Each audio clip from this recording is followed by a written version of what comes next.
One thing I will say, that I put in your notes, but I want to explain this. You may have a child in the group that's very sensitive, overly sensitive to loud sounds.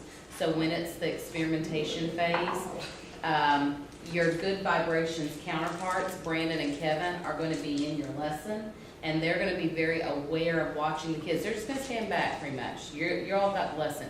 But if they see a kid that's really sensitive to it, they're going to take the initiative to come alongside that kid, and if needed, take the kid in the hall to do a little bit of experimenting with them. So they're not feeling left out or isolated, but at the same time, there's that individualized attention, so that if there is a real, like, maybe we have a kid with a hearing aid, and it's way too much, and so they need to be out there to be able to do something. So we look like for like a face of like maybe pain? You'll know. Okay. You'll know. Yeah, okay. This is a case in point. Kelly was over here working in student aid yesterday when the tone generator went on, and she could not handle that pitch. I mean, she literally started to cringe at that pitch. And you didn't do the That high tone one generator. did, Right. which we're using in ours. Exactly. So I think you will, if you just aware of the kids, it could be just somebody who's, oh, you're being loud. Okay, that's fine, no big deal. But if you really see somebody in physical discomfort, just come alongside them and say, hey, you want to do the experiment out in the hall where it's not so noisy?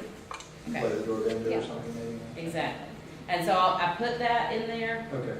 but I want you all to be aware of that, because our two math groups are in a sense sort of balling, they're helping each other. The We two were kind of wondering sound how groups those- get to do sort of the same thing that way.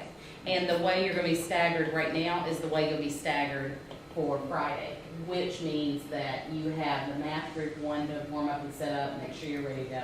And then you guys will have math We'll have, group like- two in between. So we can and discuss yours. with them. Got it? Awesome.